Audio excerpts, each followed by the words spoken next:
Good morning everybody, my name is डाली जोशी। अभी तक मैंने आप लोगों को 4 सेशंस कंप्लीट करा दी हैं और ये हमारी 5th टेस्ट सीरीज है, जिसमें आप लोगों को जितना करंट क्वेश्चन, जितना भी हमारे लाइफ फाउंडेशन के क्वेश्चन जहाँ जहाँ से भी बन रहे हैं, वो सारे आप लोगों को फ्री ऑफ कॉस्ट में दूंगी। और जितने भी पेपर्स हैं, ठीक है, जो हमारे एमलिप बीलिप के पेपर हुए थे, उनमें जो हमारे 100 क्वेश्चन हुए थे, उन सारे क्वेश्चनों को मैं एक्सप्लेन करूंगी। ये ही सारे क्वेश्चन आते हैं हमारे जो भी एग्जाम्स होते हैं किसी प्रकार का, चाहे केवीएस हो, चाहे एनवीएस हो, चाहे डीएसएसबी हो। और 2025 में आप लोग लगे रहिए, क्योंकि 2025 में एक गोल्डन चांसेस है लाइब्रेरी साइंस का, क्योंकि लाइब्रेरी साइंस में इतनी पोस्टें इस बार निकल रही जितनी अभी तक नहीं निकल पाई थी। ठीक है, तो आप लोग अपने सब्जेक्ट को अच्छे से तैयार कीजिए, थ्योरी कंप्लीट कीजिए, स्ट्रॉन्ग कीजिए। और मैं जो टेस्ट सीरीज चला रही हूँ, इनको अच्छे से रिवाइज कीजिए, इनको पढ़िए अच्छे से, और आप तैयारी में जुट जाइए। अगर नहीं तैयारी स्टार्ट की तो फिर भी जुट जाइए, और कर रहे हैं तो और अच्छी बात है। ठीक है, यहाँ तक कि अभी लाइव साइंस की एनवीएस की वैकेंसियाँ निकलने वाली, केवीएस की निकलने वाली, और अभी रेलवे में निकल चुकी है। ठीक है, और हमारी एम्स में भी निकल चुकी हैं, और एमपी में भी निकल चुकी हैं। राजस्थान 3rd ग्रेड और 2nd ग्रेड। 2nd ग्रेड का पेपर कब है? तो 16 फरवरी को है, और 3rd ग्रेड का पेपर आगे होगा। ठीक है, फॉर्म पड़ेंगे। तो आप लोग लगे रहिए। जो भी इस बार लाइब्रेरी साइंस की जो भी अच्छे से तैयारी करेगा, जिसका कॉन्सेप्ट क्लियर होगा, थ्योरी कंप्लीट होगी, और अच्छे से जिसने भी तैयारी की होगी उसको जॉब जरूर मिल जाएगी। ठीक है, तो स्टार्ट करते अपना क्वेश्चन 22, क्योंकि 21 क्वेश्चन कंप्लीट हो गया था। ये पेपर मैं आपको एक दिन में ही कंप्लीट करवा देती, बट इसमें क्या था कि बच्चों ने कहा मैम टॉपिक बाय टॉपिक कराइए। तो टॉपिक जहां जहां से भी टॉपिक बन रहे हैं, मैं उसको डिटेल्स भी आप लोगों को बता रही हूँ, जिससे कि आपका क्वेश्चन अगर आए तो आप अटेंड कर सकें। ठीक है, देखिए क्वेश्चन क्या है। क्वेश्चन नंबर 22, बौद्धिक संपदा अधिकार संबंधित है। किससे संबंधित है?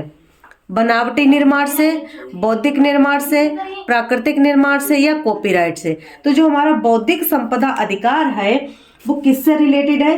तो वो है हमारा बौद्धिक निर्माण से। किससे संबंधित है? तो बौद्धिक निर्माण से। ठीक है, इंग्लिश में पढ़ना है तो हिंदी इंग्लिश में पढ़ सकते हैं। Intellectual property right are related to, किससे संबंधित है? आर्टिफिशियल क्रिएशन से, या creation of the their hand से, या नेचुरल कॉन्टेक्ट से, या कॉपीराइट से। तो किससे संबंधित है? हमारा creation of the their hands. ठीक है, अब देखिए मैं आईपीआर के बारे में थोड़ा आप लोगों को बता देती हूँ, जिससे आपका ये कॉन्सेप्ट क्लियर हो। क्योंकि अगर कॉन्सेप्ट क्लियर होगा तो अगर क्वेश्चन आता भी है घुमा फिरा कर, तब भी आप लोग कर सकते हैं। आईपीआर का मतलब क्या होता है? ये क्या है? एक प्रॉपर्टी है जो हम दिखाई तो नहीं देती, बल्कि क्या कहती है, हम महसूस कर सकते हैं। जैसे हमारी माइंड की उपज। ठीक है, जैसे हम अपना दिमाग यूज करके जो भी चीज क्रिएट करते हैं, वो सारी प्रॉपर्टी कहलाती है हमारी। क्या करते हैं? हमारा दिमाग जब हम अपना यूज करते हैं, उसमें क्या होता है, क्रिएट करते हैं। तो हमारी जो भी इंफॉर्मेशन आती है, जैसे हमें कुछ भी, हमने अपना कुछ दिमाग लाया, किसी ने मशीन बना दी, ठीक है, किसी ने कोई बुक ऐसी लिख दी जो बहुत अच्छी बुक हो। ठीक है, तो हमारे दिमाग का यूज करके जो भी चीज क्रिएट करते हैं, वही सारी चीज क्या कहलाती है? कॉपीराइट, यानी प्रॉपर्टी। ठीक है, हमारी इंटेलेक्चुअल प्रॉपर्टी कहलाती है। दूसरा क्या है? जैसे एग्जाम्पल के थ्रू आप लोग समझ लीजिए। जैसे कोई नया प्रोडक्ट बनाना है, ठीक है, तो उसके पीछे क्या है? साइंस क्या है उसके पीछे? वो क्या है? बौद्धिक संपदा है हमारी। ठीक, ऐसे दूसरा समझ लीजिए, जैसे हमारा आपका बनाया गया कोई प्रोडक्ट है, कैसा दिख रहा है, वह भी आपकी क्या है? बौद्धिक संपदा है। ठीक है, ये क्या है? हमारे जो हमारे मन मस्तिष्क की उपज है, वही हमारी क्या कहलाती है? Intellectual property right. ओके, अब आइए, जो हमारा कॉपीराइट है, जो हमारा क्या है? कॉपीराइट है। कॉपीराइट जो हमारा इंटेलेक्चुअल, यानी इसको बोलते हैं आईपीआर। ठीक है, किस किस तरीके से प्रोटेक्ट करा सकते हैं, क्या क्या करा सकते हैं? तो पेटेंट के माध्यम से, कॉपीराइट के माध्यम से, ट्रेडमार्क के माध्यम से, ज्योग्राफिकल इंडिकेटर के माध्यम से। ठीक है, ये क्या है? कॉपीराइट की, जैसे पेटेंट कितने साल का होता है, कॉपीराइट कितने साल का होता है, ट्रेडमार्क कितने साल का होता है, ज्योग्राफिकल इंडिकेटर कितने साल का होता है, वो सारा मैं आपको बताऊंगी। ठीक है, पहले आप लोग समझिए आईपीआर के बारे में। तो मैंने आपको बता ही दिया कि बौद्धिक संपदा अधिकार किससे संबंधित है? हमारे बौद्धिक निर्माण से। ठीक है, अब देखिए आईपीआर।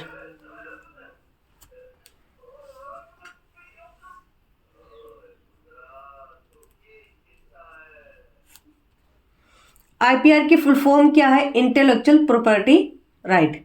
क्या है? इंटेलेक्चुअल बौद्धिक संपदा अधिकार। हिंदी में क्या बोलेंगे इसको? बौद्धिक संपदा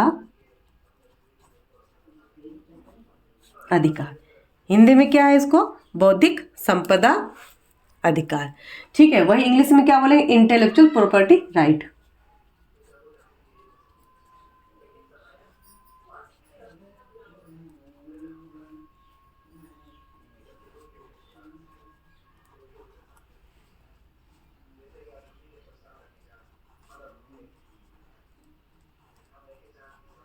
ठीक है, इंटेलेक्चुअल प्रॉपर्टी और राइट, ये क्या है? बौद्धिक संपदा अधिकार की फुल फॉर्म।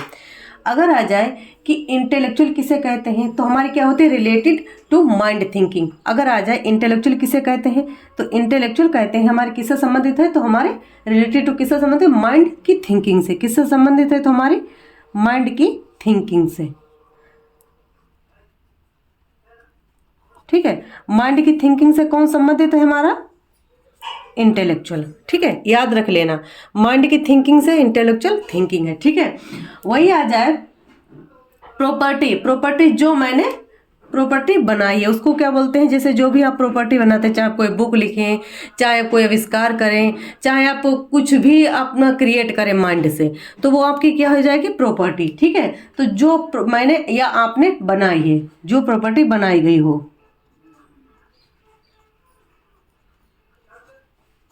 ठीक है,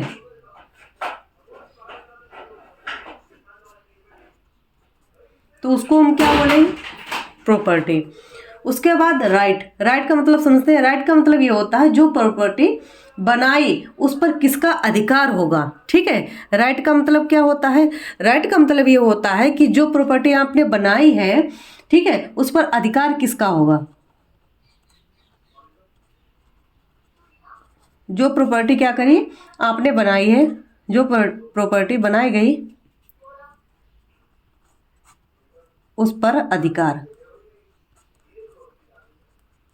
ठीक है, ये जो टॉपिक है ना, ये हमारे नेट केवीएस एनवीएस कोई भी लाइफ साइंस का एग्जाम हो उससे रिलेटेड इसमें से 2-4 क्वेश्चन आते ही हैं। ठीक है, इससे बाहर क्वेश्चन नहीं जाएगा। जहां से भी मुझे लग रहा है क्वेश्चन आने के चांसेस है वो मैं सारे आपको करा दूंगी। ठीक है, अब देखिए इसमें से पूछा जाए कि इंटेलेक्चुअल का मतलब क्या होता है? हमारी माइंड की थिंकिंग, जो भी हमारे मानसिक विचार हो। प्रॉपर्टी जो हमने बनाई है, चाहे हमने किसी भी तरीके से बनाई हो। ठीक है, उसके बाद राइट, हमारा जब हमने कोई, जैसे मान लीजिए हमने आपको बताया कि हमारी जो क्रिएटिव थिंकिंग है, कि हमारी क्रिएटिव थिंकिंग के अनुसार जो भी मैंने क्रिएट किया है अपनी सोच के अनुसार, ठीक है, जो भी मैंने अपने क्रिएट किया है अपनी सोच के अनुसार, वो हमारी क्या हो गई? प्रॉपर्टी हो गई। और राइट, जो हमने सोचा था, हमने किया, उस पर हमारा अधिकार है, तो उसको बोलेंगे राइट। ठीक है, ये बहुत इंपॉर्टेंट, आप लोग इसको एक बार अच्छे से रिवाइज कर लेना। और अब देखिए जो आईपीआर है इसमें कौन कौन से आते हैं, कौन कौन से नहीं आते। तो पहले तो आप लोग समझ लीजिए कि आईपीआर क्यों जरूरी है। तो आईपीआर इसलिए जरूरी है कि जो मार्केट में क्या होता है आजकल में, बौद्धिक संपदा अधिकार क्या होते हैं? बहुत जरूरी हो चुकी, क्योंकि इसमें क्या होता है कि जो प्रोडक्ट होते हैं वो मार्केट में चल रहे होते हैं। इसमें क्या होती है? हमारी मेहनत भी लगती है, हमारा माइंड भी लगता है, हमारी लागत जैसे पैसे भी लगते हैं हमारे। ठीक है, हमारा रिसर्च भी लगता है कि हमें क्या क्या करना चाहिए। जब भी हम कोई अपना प्रोडक्ट बनाते हैं, कुछ भी बनाते हैं, तो मेरा टाइम, पैसा, ठीक है, सब कुछ लगता है। तो उस पर क्या होता है कि अगर कोई किसी ने कॉपीराइट कर लिया तो क्या होगा? हमारी जो भी हमने अपनी अपनी थिंकिंग लगाई, जो भी एफर्ट लगाए, जो भी वर्क किया, वो हमारा जीरो हो जाएगा। एग्जाम्पल के थ्रू समझ लीजिए, आप लोगों ने कोई बुक लिखी और वो बुक किसी और ने अपने नाम से छपवा ली, तो क्या आपने जितना आपने उस बुक के लिए कितने पेजेस कहाँ से इकट्ठे किए या कहाँ से प्रिंट करवाया, और वो प्रिंट रेंट तो बाद में, पहले आपने उस बुक के सोचा कि किस तरीके की हम कौन सी बुक लिखें। ठीक है, किस चैप्टर पे बुक लिखें, ठीक है, किस सब्जेक्ट की बुक लिखें। तो आपने बुक लिखी और फिर बुक लिखने के पश्चात आपका माइंड भी लगा, आपके पैसे भी लगे, आपकी सोच भी लगी, आपकी थिंकिंग भी लगी, आपका रिसर्च भी लगा। उसके पश्चात उस पर कोई और अपना अधिकार जता ले तो वो क्या हो जाएगा? आपकी तो मेहनत शून्य हो जाएगी। तो इसीलिए आईपीआर की आवश्यकता पड़ी। ठीक है, तो यह आप लोग याद रख लेना। इसलिए आईपीआर क्या है हम लोगों के लिए बहुत जरूरी है। जो भी प्रोडक्ट बनाना है, कुछ भी बनाना है, तो आईपीआर जरूर करवा लेना है। ठीक है, ब्रांड वैल्यू जैसे हमारा होता है आईपीआर में, जब कोई कंपनी या मोबाइल कंपनी समझिए, दूसरा नाम जैसे कोई भी यूज कर सकते हैं अपना, अगर ब्रांड वैल्यू अच्छी बन जाती है तो क्या होता है, वो प्रोडक्ट ज़्यादा अच्छा चलता है। इसमें क्या होता है, कुछ फैक्टर काम करते हैं, जैसे हमारे उस कंपनी, जैसे वह किस कंपनी से बना है, जैसे हमारा कुछ भी प्रोडक्ट है, ठीक है, जैसे पार्ले जी है तो पार्ले जी किस कंपनी से बना है, ठीक है, और उसमें क्या क्या अच्छी चीज़ें हैं, ठीक है, गुडविल कैसी है उसकी, और कंपनी की जो हमारी कंपनी है पार्ले जी की, उसके टेक्निकल यूज कैसे कर रहे हैं, ठीक है, किस तरीके का यूज होता है उसमें, किस तरीके का प्रोडक्ट बनता है, क्या क्या उसमें लगाया जाता है तब जाके पार्ले जी बनता है, उस कंपनी के सोर्स क्या है, ठीक है, जैसे हमारे पार्ले जी के कहाँ कहाँ बेच सकते हैं, क्या सोर्स है उसका, तो ये हमारे क्या है, ब्रांड वैल्यू होती है एक किसकी, जो हम अपना बनाते हैं, ठीक है। तो हमारा आ जाए कि अब इन सबको बनाने का एक ओनर कौन होगा, उसी को बोलते हैं आईपीआर, ठीक है। अच्छा, एक और आईपीआर में क्या क्या आता है, ये इंपॉर्टेंट है, आप लोग लिख लीजिए। जैसे आईपीआर होता है, इसमें क्या क्या आता है, आईपीआर में क्या आता है, क्या क्या आता है। एक तो हमारा आर्टिस्ट वर्क आ जाएगा, कौन सा आ जाएगा, आर्टिस्ट वर्क,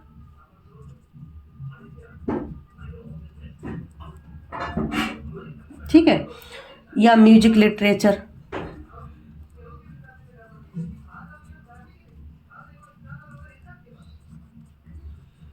ठीक है, ये आ जाए डिस्कवरी वर्ड्स, जैसे फ्रेज, सैम्बल, डिजाइन,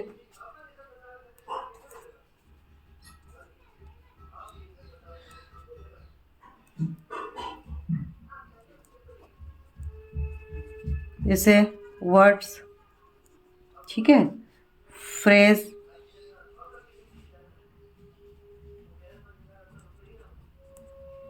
सैम्बल या डिजाइन,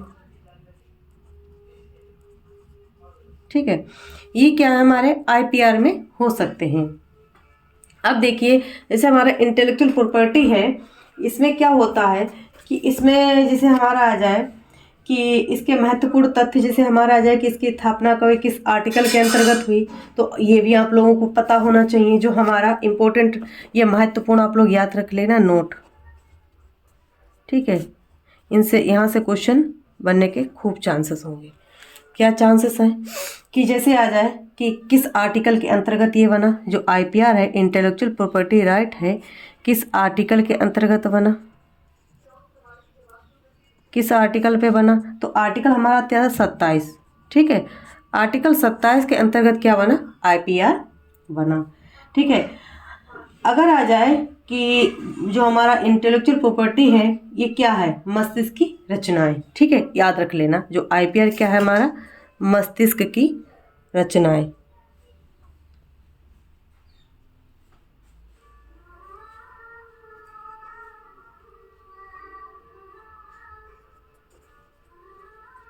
मस्तिष्क की रचनाएं। अब देखिए, आ जाए कि जो हमारा आईपीआर है, ये कब लागू हुआ था, भारत में कब लागू हुआ था, तो देखिए, जो हमारा इंटेलेक्चुअल प्रॉपर्टी राइट है, ये भारत में कब लागू हुआ, तो ये लागू हुआ था भारत में लागू, जो भारत में लागू हुआ था वो कब लागू हुआ था, 1856 में, ठीक है, 1856 में भारत में लागू हुआ था, ठीक। किसके अंतर्गत, तो ब्रिटिश पेटेंट लॉ 1852 पर क्या है, आधारित है। ये किस पर आधारित है, तो अगर आधारित पूछा जाए कि जो हमारा पेटेंट है आधारित किस पर है, ठीक है, तो वो हमारा है ब्रिटिश पेटेंट लॉ 1852 के अंतर्गत।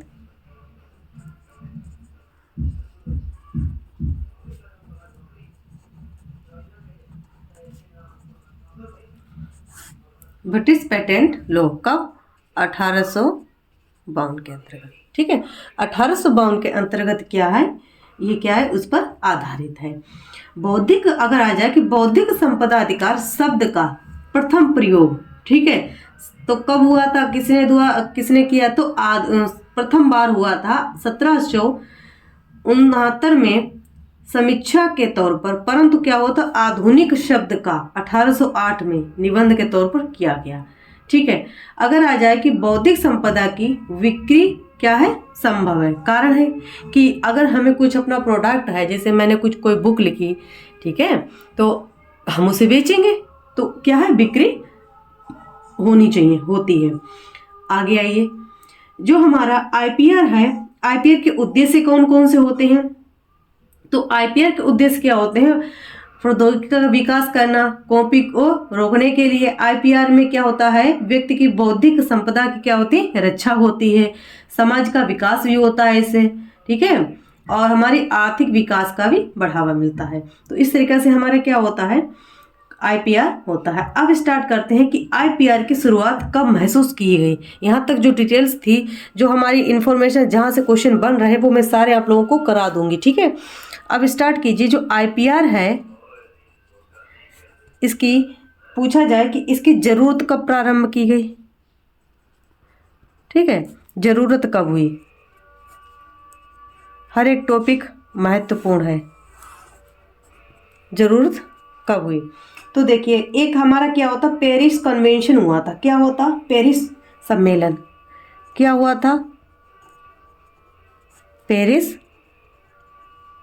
सम्मेलन। एक पेरिस सम्मेलन हुआ था। इस पेरिस सम्मेलन में क्या हुआ, इस पेरिस सम्मेलन में इस बात को रखा गया कि एक हमारा क्या होना चाहिए, आईपीआर होना चाहिए, यानी इंटेलेक्चुअल प्रॉपर्टी राइट होना चाहिए, जिससे हमारा क्या हो कि हमारे द्वारा जो भी विकसित किया जाता है उस पर हमारा अधिकार हो। तो कब स्टार्ट हुआ, तो 1883 में। अगर पूछा जाए कि कब सम्मेलन हुआ, तो 1883 में। ठीक है, 1883 में ये सम्मेलन हुआ। 1883 में अगर पूछा जाए कब, तो 20 मार्च। ठीक है, 20 मार्च 1883। 20 मार्च 1883 में क्या हुआ था, ये पेरिस सम्मेलन हुआ था। ठीक है, इसमें क्या हुआ, इसमें पेरिस फ्रांस के हस्ताक्षर जो भी औद्योगिक संपत्ति के संरक्षण के लिए पेरिस सम्मेलन में प्रथम बार, ठीक है, पहली बार बौद्धिक संपदा पर साथियों में क्या हुआ था, एक हुआ था। दूसरा क्या हुआ, दूसरा हमारा हुआ वन कन्वेंशन। ये आते हैं जैसे मिलान के लिए आएंगे कि पहला कौन सा आया, फिर दूसरा कौन सा आया, तीसरा कौन सा आया। तो पहला हमारा कब आया, जरूरत कब पड़ी, पेरिस सम्मेलन में 1883 में। अगर डेट फिक्स आ जाए तो 20 मार्च याद रख लेना, 20 मार्च 1883 में। ठीक है, उसके बाद वन कन्वेंशन, कौन सा, तो वन कन्वेंशन। ये कब हुआ, तो ये आया था वन कन्वेंशन जो था, ये आया था हमारा 1886 में। कब आया था, तो 1886 में। कौन सा आया था, वन कन्वेंशन। ठीक है, वन कन्वेंशन जो आया था ये कब आया था, 1886 में। इसमें क्या होता था कि साहित्य और कलात्मक कार्यों के संरक्षण के लिए, जो भी हमारा साहित्य थे, कलात्मक जो भी कार्य थे, उनके संरक्षण के लिए इस वन कन्वेंशन की स्थापना की गई थी, जिसे आमतौर पर वन कन्वेंशन के रूप में जाना जाता है। ठीक है, याद रख लेना आप लोग। और कॉपीराइट को नियंत्रित करने वाला एक अंतर्राष्ट्रीय समझौता भी हुआ था कि जैसे अगर पूछा जाए कि अंतर्राष्ट्रीय कॉपीराइट के लिए, अंतर्राष्ट्रीय कॉपीराइट के लिए समझौता कहाँ हुआ, तो कहाँ हुआ था, वन कन्वेंशन में। ठीक है, तो वन कन्वेंशन में ये समझौता हुआ था। और ये कहाँ हुआ था, वन कन्वेंशन स्विट्जरलैंड में पहली बार स्वीकार किया गया। कहाँ स्वीकार किया गया, और पूछा जाए कि वन कन्वेंशन पहली बार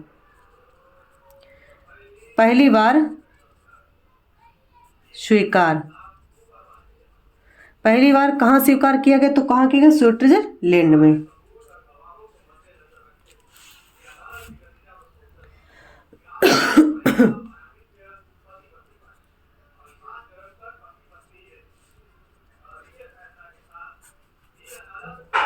ठीक है, स्विट्जरलैंड में हुआ था।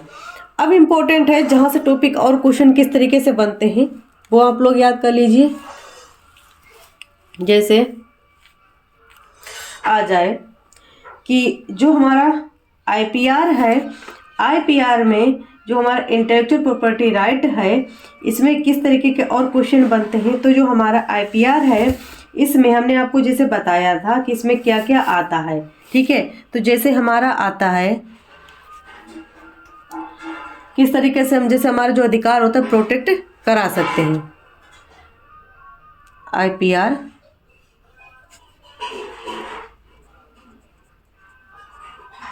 किस तरीके से प्रोटेक्ट करा सकते हैं, कौन कौन से होते हैं। एक तो हमारा होता है पेटेंट, ठीक है। दूसरा कौन सा है, दूसरा है हमारा कॉपीराइट,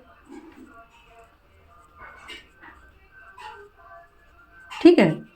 तीसरा कौन सा है, तीसरा है हमारा ट्रेडमार्क,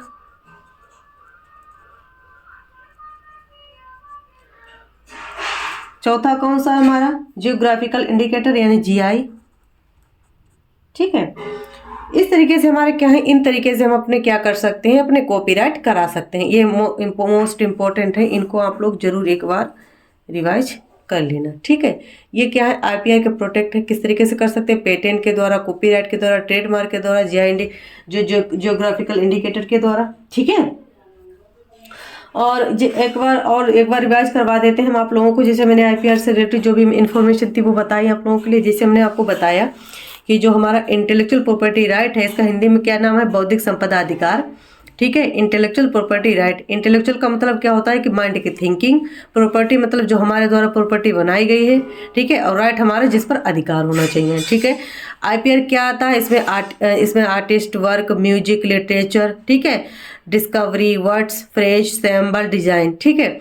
और उसके बाद अगर आ जाए कि जैसे हमने आपको नोट के रूप में बताया कि आईपीआर के आर्टिकल किसके अंतर्गत, तो 27, ठीक है, आर्टिकल 27 के अंतर्गत आईपीआर को किया गया था। इसकी आईपीआर का मतलब क्या है, मस्तिष्क की रचनाएं, मस्तिष्क की रचनाएं क्या है, आईपीआर। भारत में कब लागू हुआ, तो 1856 में लागू हुआ, ठीक है। आ जाए कि कहाँ सबसे पहले कहाँ हुआ, तो ब्रिटिश पेटेंट लॉ का हुआ, तो 1852 में, ठीक है, 1852 में। आईपीआर की जरूरत कब पड़ी हमारे भारत देश में और या हमारे कहीं पर भी, तो सबसे पहले अगर जरूरत पूछी जाए तो सबसे पहले पेरिस में एक सम्मेलन हुआ जिस पर बात की गई। तो बात कब की गई, तो 20 मार्च 1883 को इस पर बात की गई थी, ठीक है, पेरिस कन्वेंशन में। उसके बाद वन कन्वेंशन आया।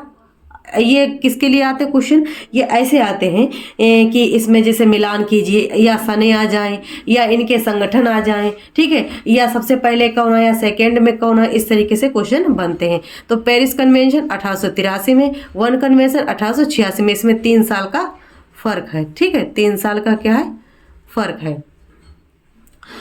अगर पूछा जाए कि इस वन कन्वेंशन में क्या, किस सम्मेलन में अंतर्राष्ट्रीय समझौता हुआ, तो वन कन्वेंशन में, ठीक है। पहली बार स्वीकार कहां पर किया गया, तो स्विट्जरलैंड में पहली बार स्वीकार किया गया। क्या किया गया, तो वन कन्वेंशन, ठीक है। अब आ जाए क्वेश्चन किस तरीके से हमारे और बनते हैं, तो वो भी मैं आपको करा देती हूँ। इसके बाद जैसे हमारे क्वेश्चन बनते हैं, जो आईपीआर से रिलेटेड जो भी क्वेश्चन थे वो दिए थे। आ जाए कि भारत में वन कन्वेंशन सदस्यता कब ग्रहण की गई, ठीक है। तो भारत के द्वारा 28 अप्रैल, भारत के द्वारा यानी इंडिया के द्वारा 28 अप्रैल 1928 को, कब, तो 28 अप्रैल 1928 को से 1886 तक, ठीक है, 28 अप्रैल 1928 से 1886 के वन कन्वेंशन का सदस्य रहा। भारत अगर पूछा जाए कि भारत जो था वन कन्वेंशन का सदस्य कब रहा, तो 1886 से 28 अप्रैल 1928 तक क्या क्या रहा, सदस्य रहा। किसका रहा, तो वन कन्वेंशन का। किसका रहा, तो वन कन्वेंशन का, ठीक है, ये क्या रहा था, सदस्य रहा था। अब आ जाएंगे कि अगर आ जाए कि भारत में बीपो जो था उसने किस तरीके से संधियां की थी, किस तरीके से क्या कार्य किया था। तो भारत ने 1952 में यूजीसी के यानी जो हमारा यूनिवर्सल कॉपीराइट कन्वेंशन का भी क्या था, सदस्य था। कब था अगर आ जाए कि भारत जो हमारा यूनिवर्सल यानी यूसीसी, ठीक है, भारत इंडिया से क्वेश्चन जो भी हमारे बनेंगे वो भी मैं आपको बता रही हूँ। जैसे हमारा भारत क्या है, यूसीसी, यूसीसी, यूसीसी की फुल फॉर्म क्या है, universal copyright convention, universal copyright convention.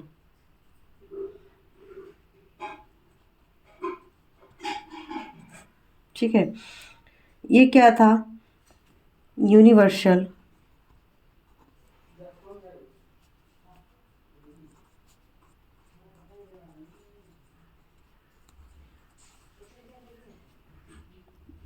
Universal copyright convention.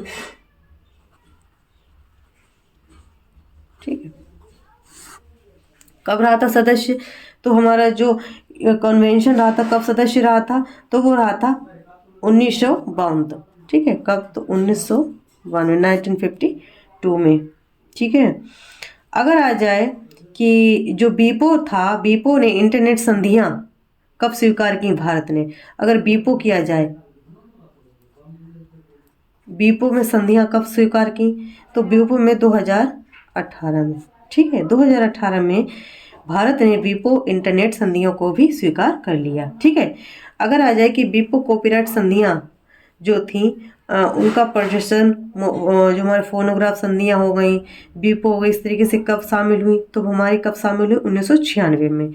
ये क्या थी, हमारी डिजिटल संधियां थी जो वातावरण को अधिक सुरक्षा प्रदान करती हैं। ठीक है, तो आ जाए कि जो हमारा आ जाए कि फोटोग्राफ प्रदर्शन जो बीपो था, बीपो में क्या हुआ था, बीपो के द्वारा फोटोग्राफ प्रदर्शन के लिए जो भी संधियां हुई थी, ये क्या थी, हमारी डिजिटल संधियां थी। आगे देखिए, अगर आ जाए कि जो वर्ड इंटेलेक्चुअल प्रॉपर्टी है, ठीक है, बीपो, एक आता है हमारा बीपो। अगर आ जाए कि बीपो क्या था, बीपो की फुल फॉर्म क्या है, बीपो से क्वेश्चन बनते हैं, तो देखिए एक आता है हमारा बीपो, क्या है, बौद्धिक संपदा अधिकार को रखने के लिए, तो वर्ड इंटेलेक्चुअल प्रॉपर्टी ऑर्गेनाइजेशन, क्या है, वर्ड वर्ड वर्ड इंटेलेक्चुअल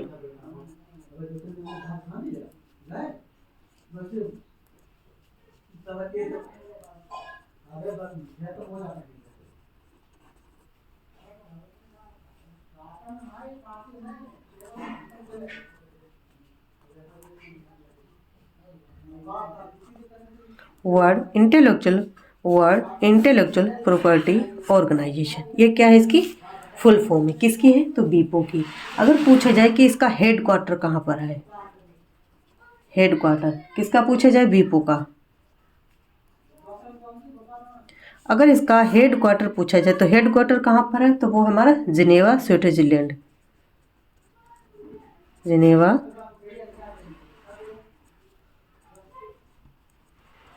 ठीक है, जिनेवा स्विट्जरलैंड में क्या है, इसका हेड क्वार्टर। ठीक, आ जाए कि इसका स्थापना कब हुई, फॉर्मेशन कब हुआ था, इसका हुआ था 14 जुलाई 1967 को। कब हुआ था स्थापना, फॉर्मेशन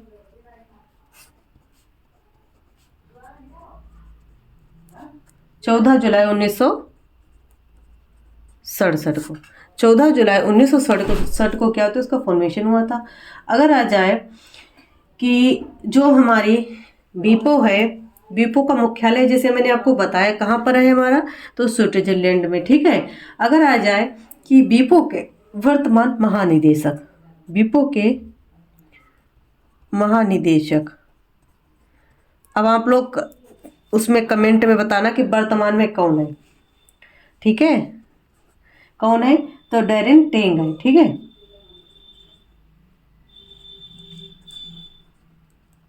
ये क्या है, वर्तमान। अब बताना इसमें कि जो हमारा बीपो है, बीपो से संबंधित जैसे हमारे कुछ इंपॉर्टेंट क्वेश्चन बनते हैं, ठीक है, किस तरीके से क्वेश्चन बनते हैं।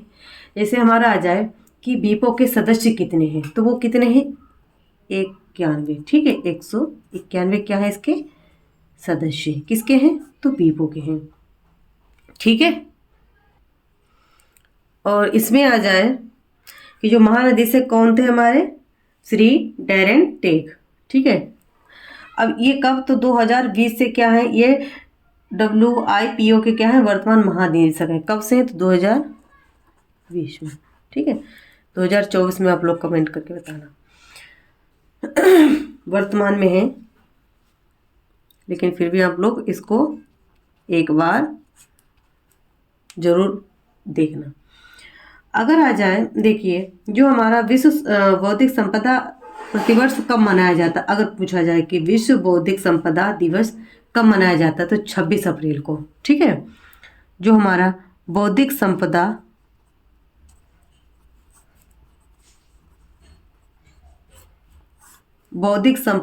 दिवस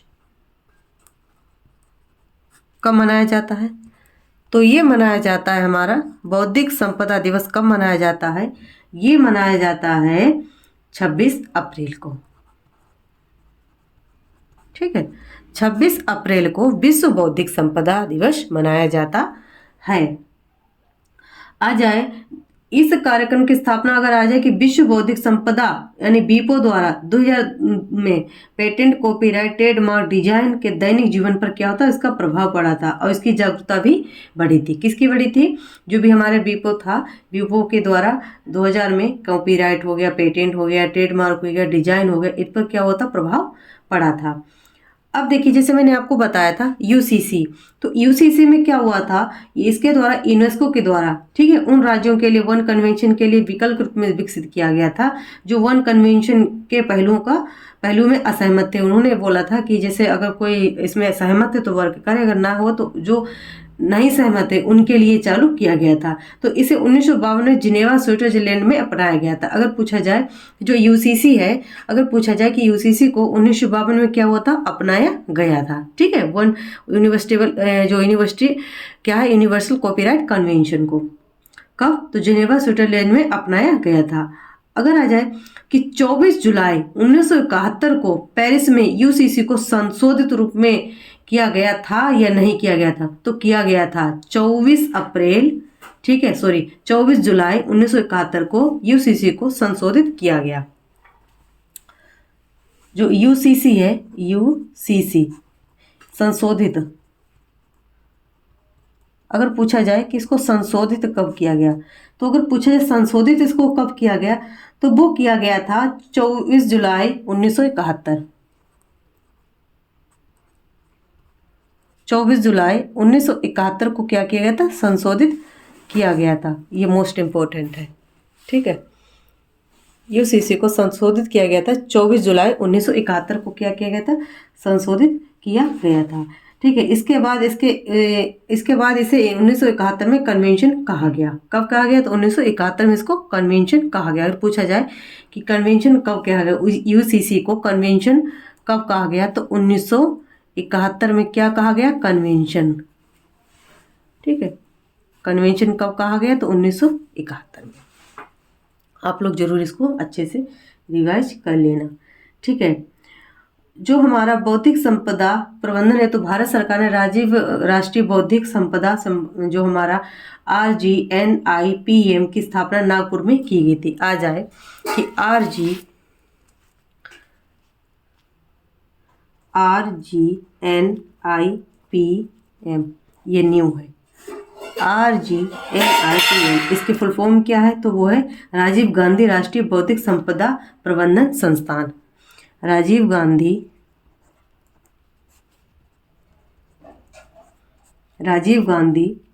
क्या है, राजीव गांधी राष्ट्रीय बौद्धिक संपदा राजीव गांधी राष्ट्रीय बौद्धिक संपदा प्रबंधन,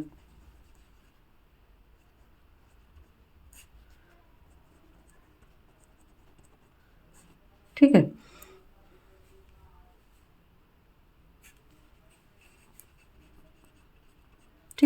संपदा प्रबंधन संस्थान।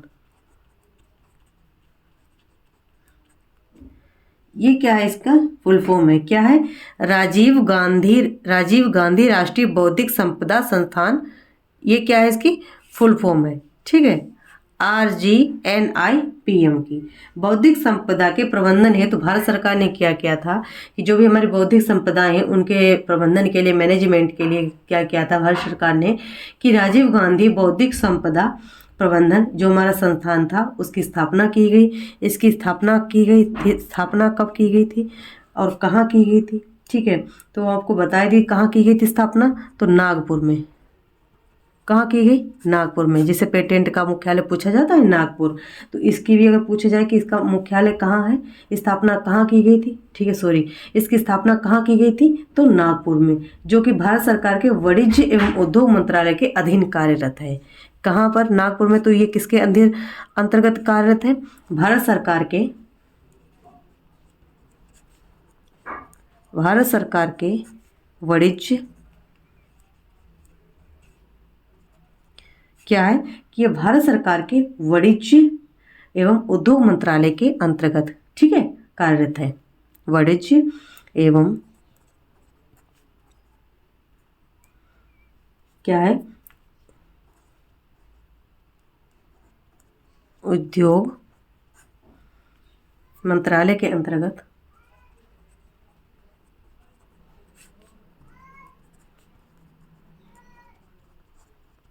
ठीक है, क्या है, कार्यरत है।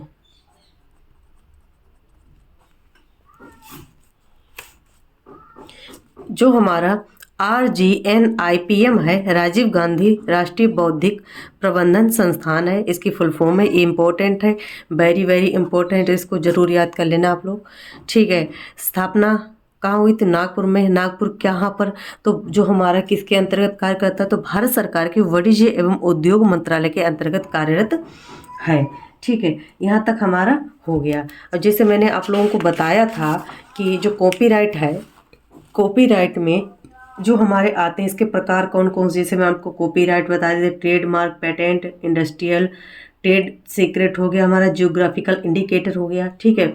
तो सबसे पहले हम आ जाते हैं कि जो हमारे कॉपीराइट है, कॉपीराइट क्या है, ठीक है। अगर पूछा जाए कि कॉपीराइट जो होता है हमारा, फर्स्ट नंबर इसमें क्या होता है, कॉपीराइट,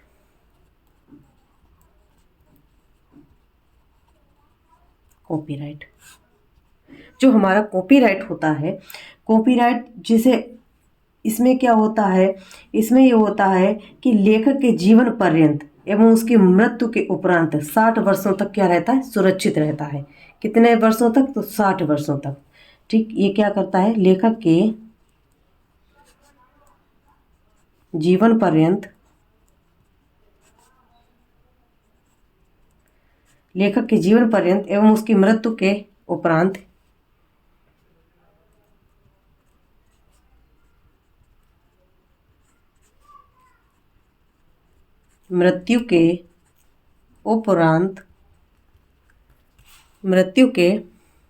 उपरांत भी ये क्या रहता है, 60 वर्षों तक सुरक्षित रहता है। कितने वर्षों तक, तो 60 वर्षों तक सुरक्षित। कौन, तो हमारा कॉपीराइट, ठीक है। 60 वर्षों तक ये सुरक्षित रहता है कॉपीराइट, ठीक है। वही आ जाए कि विदेश में, तो विदेश में 70 वर्ष तक, ठीक, याद कर लेना आपको। अब देखिए जो हमारा कॉपीराइट है ये किसके द्वारा, इसमें अगर पूछा जाए कि जो कॉपीराइट है वो भारत के किसी भी कलाकार, कोई भी कलाकार हो, वो अपनी कृति या प्रकाशन को, कॉपीराइट अगर पंजीयन की आवश्यकता नहीं है, ठीक, तो केवल क्या होता है, जो हमारा कॉपीराइट का चिन्ह क्या होता है, इस तरीके का, ठीक है। तो कॉपीराइट के चिन्ह के साथ नाम, वर्ष लिखने से ही अधिकार सुरक्षित हो जाता है। क्या होता है, अगर पूछा जाए कि कॉपीराइट, ये जो सिंबल है ये क्या है, सिंबल है, ठीक है। ये क्या है, चिन्ह है, किसका है, तो कॉपीराइट का। ये क्या है, कॉपीराइट का चिन्ह है, ठीक है। जो कॉपीराइट का जो चिन्ह है, इसमें क्या होता है, इसमें चिन्ह के स्थान पर क्या होता है, जो लेखक होता है उसका नाम, नाम आ जाएगा, वर्ष, ठीक है। और लिखने से ये अधिकार क्या होता है, सुरक्षित हो जाता है।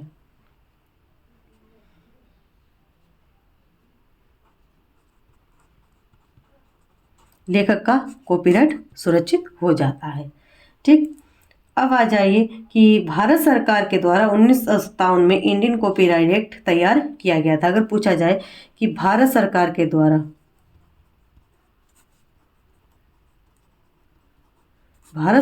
द्वारा कब यूज किया गया, तो भारत सरकार के द्वारा 1957 में, ठीक है। भारत सरकार के द्वारा इंडियन कॉपीराइट एक्ट क्या था, इंडियन कॉपीराइट एक्ट। जो इंडियन कॉपीराइट एक्ट है ये क्या हुआ था, भारत सरकार में कब स्टार्ट हुआ, तो 1957 में इंडियन कॉपीराइट एक्ट, ठीक है। भारत सरकार के द्वारा कब स्टार्ट हुआ, तो ये हुआ था, तैयार किया गया था 1957 में तैयार किया गया था, जिसे 21 जनवरी 1958 को लागू किया। कब लागू किया, तो 21 जनवरी 1958 को क्या किया गया था, लागू। याद रख लेना, अगर पूछा जाए कब आया तो 1957 में इंडिया में, और लागू कब किया गया, 21 जनवरी 1958 को क्या किया गया था, लागू किया गया था। इस कानून में अब तक 6 बार संशोधन हो चुके हैं। अगर पूछा जाए कि जो संशोधन कितनी बार हो चुका है, अगर संशोधन पूछा जाए, ठीक है, अगर संशोधन पूछा जाए तो संशोधन 6 बार, कितनी बार, 6 बार संशोधन हो चुका है। किसका हो चुका है, तो हमारा इंडियन कॉपीराइट एक्ट का। उसके बाद अगर पूछा जाए कि इसका अंतिम संशोधन कब हुआ, वही अंतिम संशोधन पूछा जाए कि इसका अंतिम संशोधन कब हुआ, तो अंतिम संशोधन हुआ था 2012 में। कब हुआ था, तो 2012 में इसका अंतिम संशोधन हुआ था, ठीक है। अगर आ जाए कि भारत में कॉपीराइट अगर कोई उल्लंघन करता है, ठीक है, तो उस पर कितने रुपए का जुर्माना लगता है, उस पर कितने साल की जेल काटता है, अगर जुर्माना पूछा जाए, ठीक है। भारतीय जो कॉपीराइट एक्ट है, अगर जुर्माना पूछा जाए, अगर कोई उल्लंघन करता है, क्या करता है, उल्लंघन, ठीक है। अगर कोई उल्लंघन करता है तो उल्लंघन करने के लिए, सॉरी यहाँ पर लिख देती हूँ, अगर कोई उल्लंघन करता है, अगर उल्लंघन करता है तो उल्लंघन में कितना लगता है, कितने साल की जेल होती है, तो 3 वर्ष के लिए क्या होती है, 3 वर्ष की जेल, ठीक है, या कैद। 3 वर्ष के लिए जेल होता है और 2 लाख रुपए का जुर्माना होता है, और 2 लाख रुपए जुर्माना, ठीक है। 3 साल की जेल और 2 लाख रुपए जुर्माना पड़ता है। ये याद रख लेना आप लोग, दंड का प्रावधान है। ये क्या है, दंड का प्रावधान है। ये क्या है, दंड का प्रावधान, दंड का प्रावधान कहाँ पर है, तो इंडियन कॉपीराइट एक्ट में, ठीक। आ जाए, ये तो हमारे भारत की बात हो गई। वही आ जाए यूएसए में, ठीक है, यूनाइटेड स्टेट अमेरिका, यूएसए में आ जाए तो अमेरिका में किस तरीके का होता है, ठीक, कब तैयार किया गया, तो इससे भी क्वेश्चन बनते हैं, वो भी आप लोग समझ लीजिए। आ जाए यूएसए में, यूएसए में क्या हुआ था, अमेरिका सरकार के द्वारा कब लागू किया, कब तैयार किया गया, तो किया गया था 1976 में। अगर पूछा जाए यूएसए में यानी अमेरिका में कब हुआ, तो 1976 में, ठीक है। ये 1976 में क्या किया गया था, तैयार, 1976 में ये क्या किया गया था, तैयार कर दिया गया था।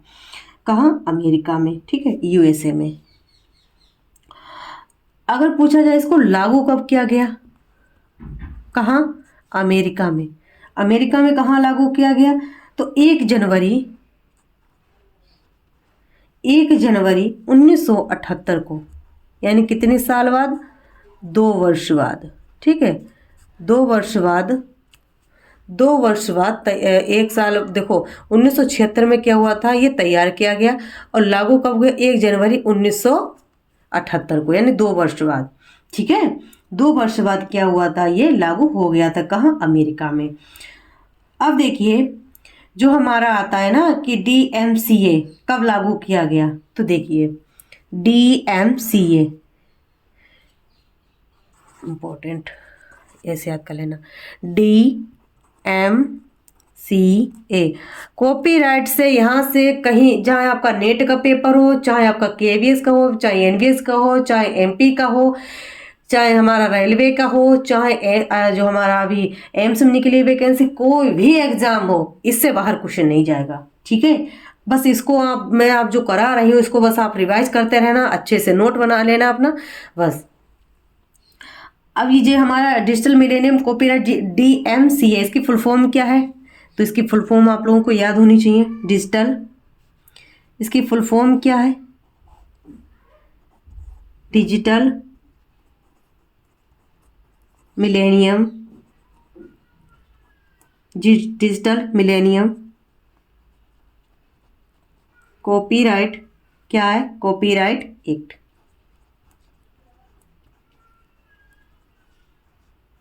Copyright act, digital millennium copyright act. ठीक है, ये क्या है, इसकी फुल फॉर्म है। ठीक, ये लागू कब किया गया, तो 28 अक्टूबर 1998 को। ठीक है, अमेरिका सरकार के द्वारा, अमेरिका सरकार के द्वारा ये कब, तो 28 अक्टूबर 1998 को। ठीक है, 28 अक्टूबर 1998 को DMCA, ठीक है, DMCA को लागू किया गया। किसके द्वारा, तो अमेरिका सरकार के द्वारा। किसके द्वारा, तो अमेरिका के सरकार के द्वारा, अमेरिका सरकार द्वारा। ठीक है, अमेरिका के सरकार के द्वारा ये लागू किया गया, जिसके अंतर्गत लेखक की अनुमति के बिना किसी भी कृत को डिजिटल या कानून प्रकाशन गैर कानून से नहीं हो सकता। चाहे आप जैसे कोई भी लेखक है, उसने प्रकाशन की कोई बुक है, तो कोई ना तो कोई उसको डिजिटल कर सकता है, ठीक है, ना ही प्रकाशित कर सकता है। ये क्या है, गैर कानूनी है। अब देखिए जो हमारे कॉपीराइट एक्ट है, ठीक है, इसमें कॉपीराइट से एक क्वेश्चन बनता है कि जो कॉपीराइट है, कॉपीराइट को दूसरे नाम से क्या जाना जाता है, तो उससे जाना जाता है फेयर डीलिंग के नाम से। ठीक है, कॉपीराइट एक्ट के अंतर्गत ये क्या प्रावधान जोड़ा गया कि आवश्यकता होने पर किसी भी कृति का जो वास्तविक रचनाकार है या उसकी अनुमति के बिना आंशिक या पूर्ण भाग प्रकाशन या अन्य जो भी हमारे व्यक्तियों के द्वारा जो भी प्रकाशन किया गया है, ठीक है, उस संस्था के द्वारा नहीं किया जा सकता। जो भी हमारा, तो जिसे फेयर डीलिंग कहा जाता है। अगर जैसे मान लीजिए कॉपीराइट होता है, कोई ऐसा लेखक है जो प्रकाशन कर रहा है, तो उसके बिना अनुमति के, ठीक है, उसके बिना अनुमति के अगर कोई वर्क किया जाता है, ठीक है, अन्य प्रकाशन संस्था द्वारा किया जाता है, तो उसको क्या बोलते हैं, फेयर डीलिंग। ठीक है,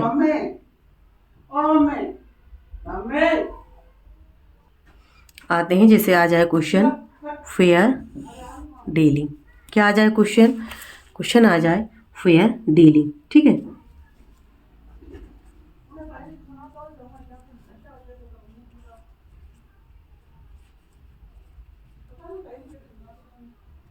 फेयर डीलिंग ये क्या होता है कि अगर इसमें कोई लेखक है, ठीक है, अगर लेखक के द्वारा उसकी मर्जी से उसकी अनुमति, ठीक है, उसकी अनुमति के बिना आंशिक या पूर्ण भाग का प्रकाशन कोई अन्य व्यक्ति संस्था द्वारा किया जा सकता है, तो उसे बोलते हैं फेयर डीलिंग। ठीक है, अब आ जाइए ट्रेड मार्क। एक बार इसको रिवाइज कर लीजिए। जैसे मैंने आप लोगों को बताया कि जो कॉपीराइट है, कॉपीराइट भारत में लेखक के जीवन पर्यंत उसकी मृत्यु के उपरांत कितने वर्षों तक, तो 60 वर्षों तक सुरक्षित रहता है। वही विदेशों में तो 70 वर्ष तक। अगर आ जाए इसका चिन्ह क्या है, तो कॉपीराइट का सिंबल है।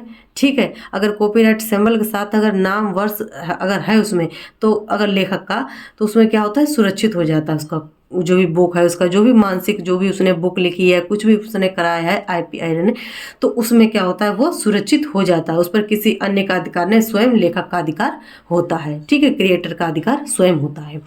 अगर आ जाए कि भारत सरकार के द्वारा इंडियन कॉपीराइट एक्ट कब लागू किया गया, कब हमारा स्टार्ट हुआ, तो जो जारी किया गया था 1957 में और लागू किया गया 21 जनवरी 1958 को लागू किया गया। कहाँ? तो इंडिया में।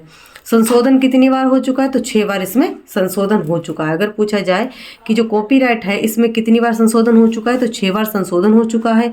अंतिम संशोधन 2012 में हुआ था। ठीक है। उल्लंघन होने पर 6 वर्ष की जेल हो सकती है, 2 लाख जुर्माना लग सकता है।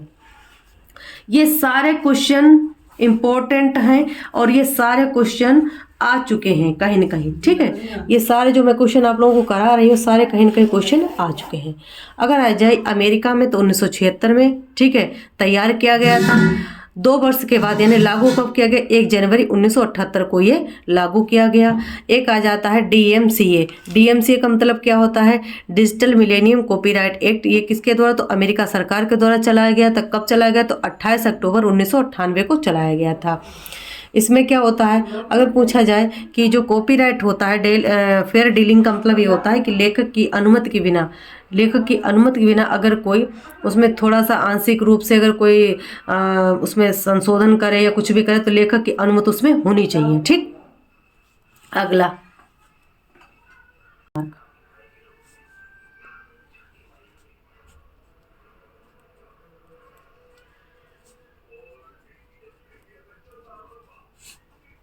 व्यापारिक या व्यापार का चिन्ह। ठीक है। अब देखिए इसे क्या बोलेंगे? Trade mark. ठीक। इसे क्या बोलेंगे? Trade mark. ट्रेड मार्क क्या है? इसका उपयोग कैसे हुआ? ये क्या होता है? कोई व्यक्ति है, ठीक है, संगठन है, कानून है, उसके द्वारा उत्पाद या सेवा या अन्य जो भी पृथक कार्य है विशिष्ट पहचान के लिए क्या होता है? ट्रेडमार्क कानून बनाया जाता है। इसके अंतर्गत क्या आता है? जैसे हमारे नाम हो गए, शब्द हो गए, मुहावरे हो गए, लोगो हो गया इत्यादि को पंजीकृत किया जा सकता है। ठीक है। अगर पूछा जाए कि इसके अंतर्गत क्या पंजीकृत किया जा सकता है, अगर पंजीकृत का पूछा जाए तो पंजीकृत क्या क्या किया जा सकता है? जैसे हमारा नाम, जैसे कोई कंपनी है, ठीक है, कोई कंपनी का कोई नाम है, कोई कंपनी का दूसरा नाम है, तो आप उस कंपनी का नाम नहीं ले सकते। शब्द, ठीक है, मुहावरे, शब्द, मुहावरे, लोगो। अपनी हर कंपनी का अलग अलग क्या होता है? एक लोगो होता है। ठीक है। उसके बाद देखिए आ जाए इत्यादि जो हमारे चिन्ह होते हैं उनको पंजीकृत किया जा सकता है। ठीक है। नाम, शब्द, मुहावरे, लोगो, ठीक है, इत्यादि जो भी चिन्ह होते हैं उनको क्या कर सकते हैं? हम ट्रेडमार्क करवा सकते हैं। ठीक है। अब पूछा जाए कि भारत में ट्रेडमार्क कब तैयार किया गया? अगर पूछा जाए कि भारत में कब तैयार किया गया, अगर तैयार का पूछा जाए तो तैयार कब किया गया था? ये किया गया था 1999 में। ये मोस्ट इम्पोर्टेंट है, आप लोग जरूर याद कर लेना। ठीक है। अगर पूछा जाए ये भारत में ट्रेडमार्क किस सन में तैयार किया गया, तो 1999 तैयार किया गया था, जिसे 15 सितंबर 2003 से संपूर्ण देश में लागू कर दिया। अगर पूछा जाए कि ट्रेडमार्क को संपूर्ण देश में कब लागू किया गया, संपूर्ण देश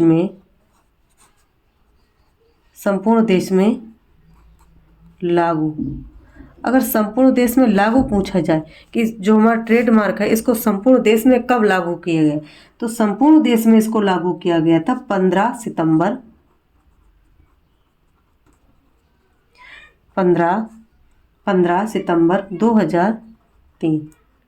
15 सितंबर 2003 में क्या हुआ था? ये संपूर्ण देश में लागू कर दिया गया था। ठीक है। उसके बाद पूछा जाए कि इस कानून का अंतिम संशोधन कब हुआ, तो 2010 में। अंतिम संशोधन, अगर अंतिम संशोधन पूछा जाए तो कब हुआ, तो 10 में इसका अंतिम संशोधन हुआ था। किसका हुआ था? तो ट्रेडमार्क का। ये इम्पोर्टेंट सारे जो फैक्ट में लिखा रही हूँ सारे प्रीवियस क्वेश्चन है, कहीं कहीं से क्वेश्चन बने हुए हैं, जहाँ से भी क्वेश्चन बनते वो सारे मैं करा रही हूँ। अगर ट्रेडमार्क का अंतिम संशोधन पूछा है तो कब? 2010 में। ठीक है। भारत के 5 महानगरों में जो ट्रेडमार्क होता है, किस किस नगरों में अगर पूछा जाए कि जो हमारा ट्रेडमार्क होता है वो कहाँ कहाँ होता है।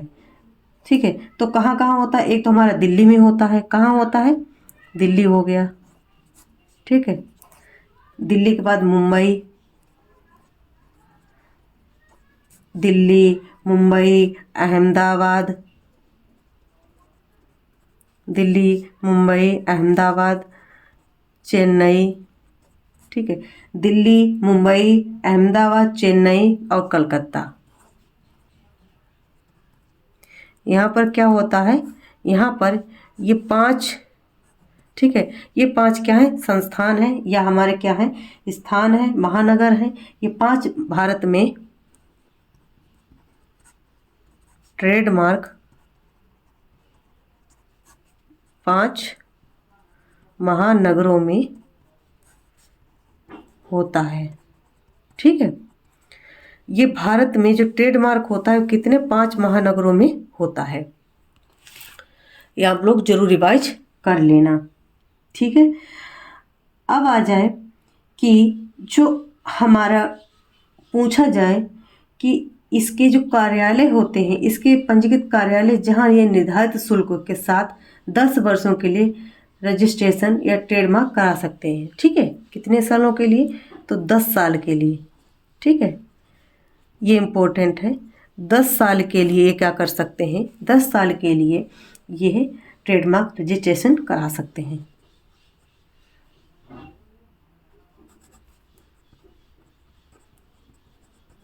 ठीक है, जो रजिस्ट्रेशन होता है कितने? तो 10 साल में। ठीक है, 10 साल के लिए क्या करते हैं? रजिस्ट्रेशन करा सकते हैं। कोई भी उद्योगपति हो अपना रजिस्ट्रेशन करा सकता है 10 साल के लिए। कहाँ कहाँ? तो हमने दिल्ली, मुंबई, अहमदाबाद, चेन्नई, कलकत्ता। इसको ऐसे याद कर लेना आप लोग कि दिल्ली में भी लाइब्रेरी साइंस का वर्क होता है, मुंबई में भी हमारे जो एशियाटिक सोसाइटी मुंबई, ठीक है, चेन्नई भी है हमारी। ठीक है, उसके बाद कलकत्ता भी है, बस अहमदाबाद और याद कर लेना। तो 5 हमारे क्या है? ट्रेडमार्क के कार्य, जहाँ पर हमारे क्या है? ये 5 महानगर है जहाँ पर हमारा क्या होता है? ट्रेडमार्क का वर्क होता है, जहाँ पर रजिस्ट्रेशन कार्य किया जाता है। ठीक है, उसके बाद आते हैं पेटेंट। पेटेंट से रिलेटेड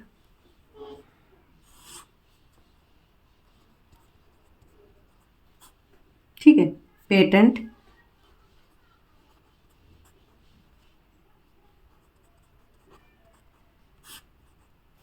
क्या है? एकस। इसको क्या बोलेंगे? एकस। पेटेंट एकस। इसमें क्या होता है? यह अधिकार किसी आविष्कार या उसके उत्तराधिकारी को यह निश्चित अवधि समय तक आविष्कार के जो भी व्यापारिक होते हैं, उनके आर्थिक नाम होते हैं, उनकी अनुमति प्रदान करता है। इसमें क्या होता है? ये लागू कब किया गया? भारत में कब लागू किया गया? इसमें क्या क्या वर्क किए जाते हैं? तो जो हमारा पेटेंट होता है, पेटेंट का जैसे मैंने आपको बताया कि अगर इसकी स्थापना पूछा है कब लागू किया गया, तो इंडियन पेटेंट एक्ट। ठीक है, Indian patent act, Indian patent act, Indian patent act कब लागू किया गया? 1970 में ये क्या हुआ था? लागू। ठीक है, क्या किया गया? लागू किया गया। अब देखिए यहाँ पर कि जो हमारा पेटेंट है यानी एकस्व है, क्या है? एकस्व।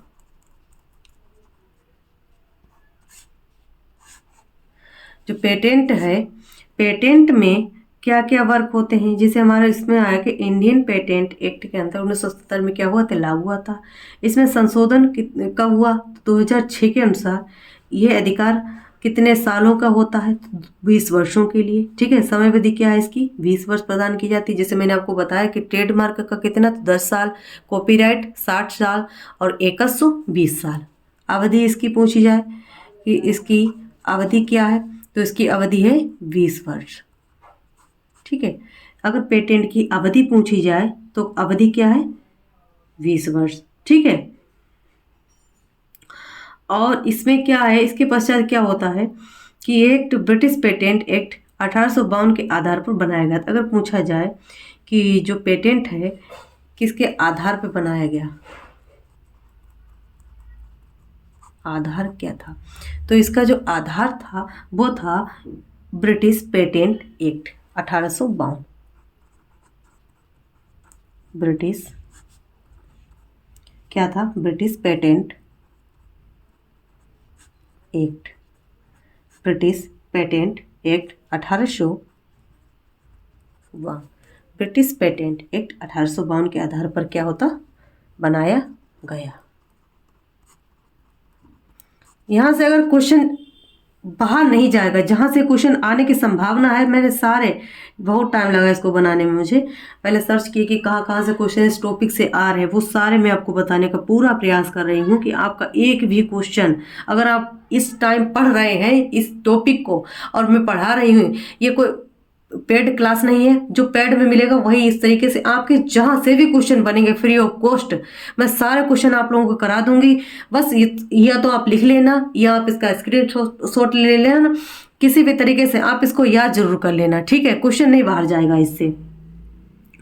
अब देखिए, भारत में 25 मई 2000 में इंडियन डिजाइन एक्ट लागू किया गया था। अगर आ जाए कि जो हमारा इंडियन डिजाइन एक्ट, ठीक है, ये तो हमारा एक क्वेश्चन हो गया, एक क्वेश्चन से जहाँ जहाँ से भी क्वेश्चन बनेंगे वो सारे कंप्लीट। अब देखिए, जैसे हमारा आ जाए औद्योगिक संरचना या इंडस्ट्रियल डिजाइन, ये हमारा तीसरे नंबर का था। अब फोर्थ नंबर में आता है, फोर्थ नंबर में क्या आता है, industrial design.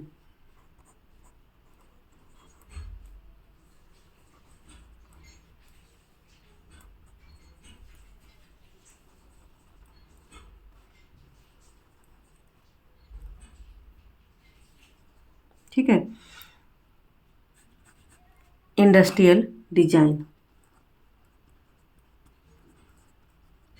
Industrial design, industrial design, इसमें क्या है, औद्योगिक संरचना,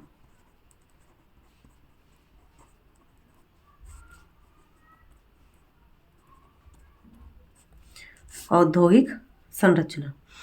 इसमें क्या क्या क्वेश्चन किस तरीके से बनते हैं, जैसे मैंने आपको बताया कब लागू हुआ था, तो 25 मई 2000 को लागू हुआ था। लागू कब हुआ था, 25 मई 2000। ठीक है, 25 मई 2000 को क्या हुआ था, ये लागू किया गया था। ठीक है, कब लागू किया गया, तो 2000 में इंडियन डिजाइन एक्ट लागू हुआ था। संपूर्ण विश्व में वर्ल्ड ट्रेड ऑर्गेनाइजेशन यानी WTO द्वारा ट्रिप्स जारी किया गया था। ठीक है, जिसके अनुच्छेद के, अगर पूछा जाए कि अनुच्छेद कौन सा था, 25 से 26 के औद्योगिक संरचना को शुरू किया गया था। एक और आता है जो बीपो था ना, अगर पूछा जाए कि बीपो का दूसरा नाम क्या है, तो बिप्री, याद कर लेना आप लोग, बीपो का दूसरा नाम क्या है, बिप्री। पहले बिप्री कहा जाता था, उसके बाद बीपो कहा गया, याद कर लेना, मुझे याद आ गया था इसलिए बोल दिया।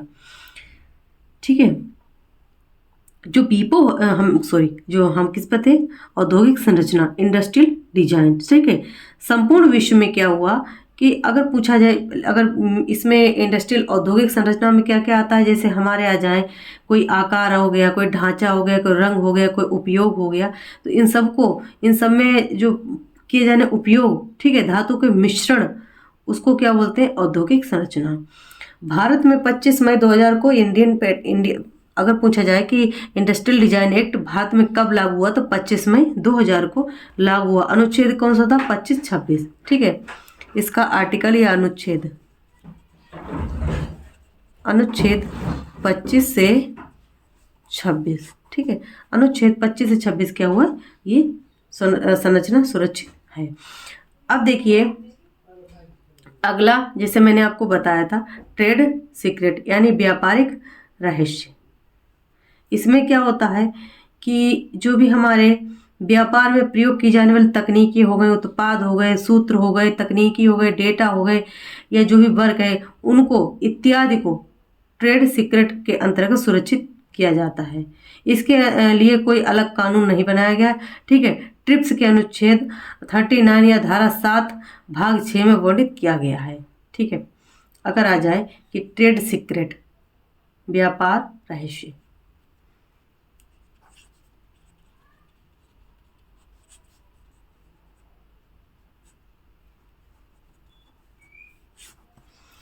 ट्रेड सीक्रेट,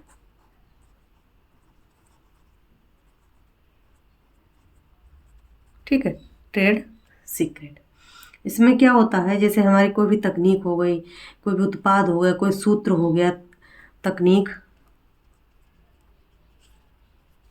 उत्पाद, सूत्र, ठीक है, इत्यादि, ये किस में आता है, व्यापार रहस्य में। इसके अंतर्गत सुरक्षा प्रदान की जाती है, जिसके अंतर्गत इसमें कोई अलग कानून तो हम जैसे हमने बताया नहीं। जैसे ट्रिप्स के अंतर्गत अनुच्छेद 39 धारा 7 और भाग 11, ठीक है, के में वर्णन किया गया,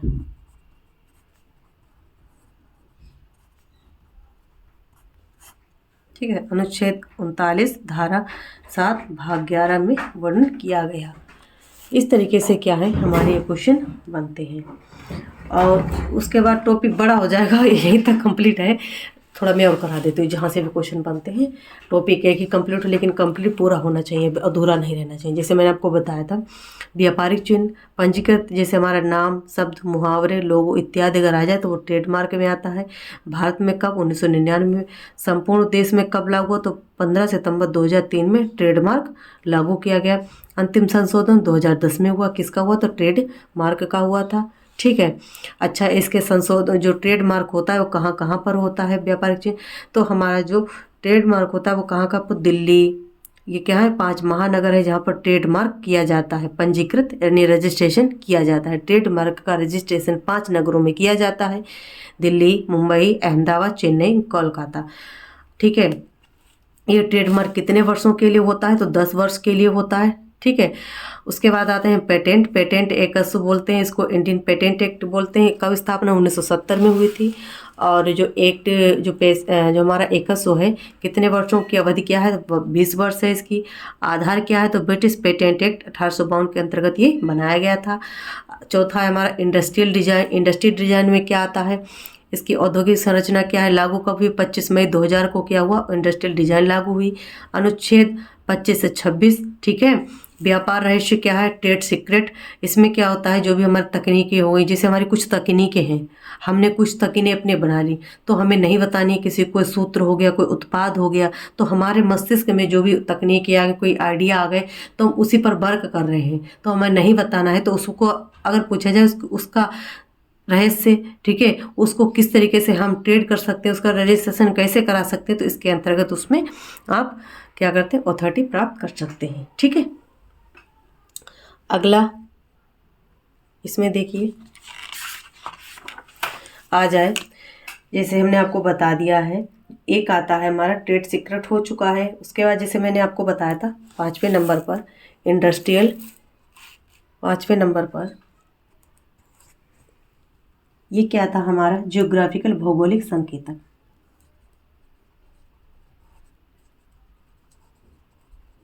जियोग्राफिकल इंडिकेटर, ठीक है। जियोग्राफिकल इंडिकेटर, इसको हिंदी में क्या बोलेंगे, भौगोलिक संकेत,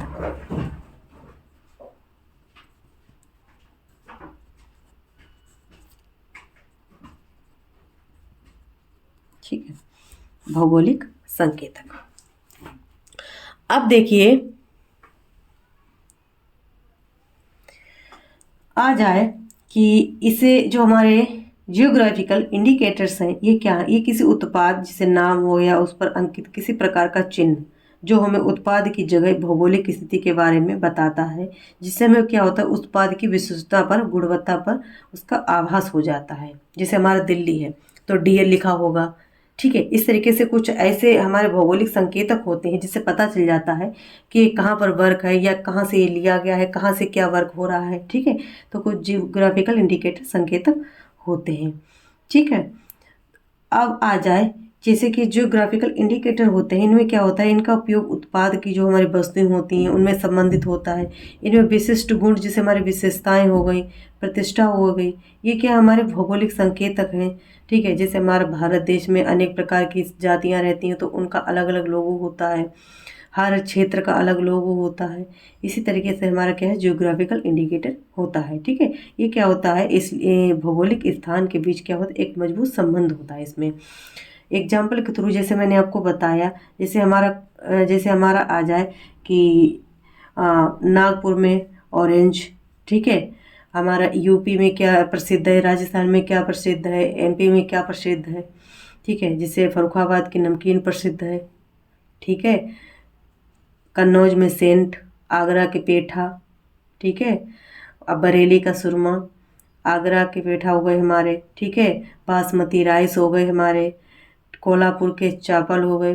तो क्या है, जो कोल्हापुरी चप्पल हो गई, तो ये हमारे क्या है, इंडिकेटर्स हैं कि कहाँ कहाँ पर जैसे जो चीज़ें ज़्यादा अच्छे से होती हैं ना, तो सूती वस्त्र उद्योग कहाँ पर हो रहे, इस तरीके से हम क्या उनको पहचान लेते हैं। तो ये क्या है, इसके एग्जाम्पल हैं। आ जाए कि हमारा जो जियोग्राफिकल इंडिकेटर है यानी संकेतक है, ये कब आया था भारत में, तो भारत में आया था 1999 में। 1999 में क्या आया था, भारत में आया था। ठीक है, इसको बोलते हैं geographical indicators of good registration protection act के अंतर्गत तैयार किया गया है। ये कब तैयार किया गया, तो जियोग्राफिकल इंडिकेटर्स अगर पूछा जाए, तैयार जियोग्राफिकल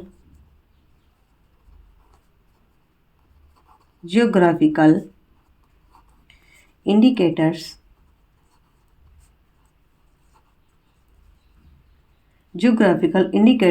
of goods registration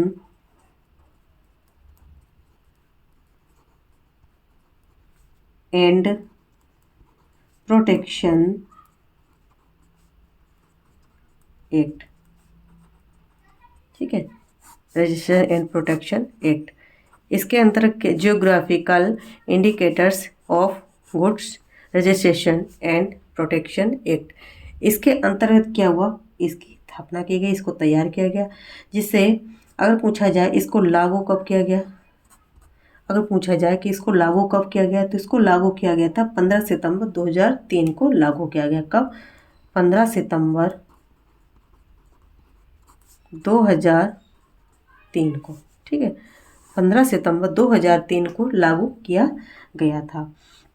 इसका मुख्यालय कहाँ है, तो इसका मुख्यालय है चेन्नई में। ठीक है, पूछा जाए कि इसका मुख्यालय कहाँ है, तो इसका मुख्यालय कहाँ है, तो इसका मुख्यालय है चेन्नई में। ठीक है, यहाँ तक हमारा आज कॉपीराइट कंप्लीट हो गया है।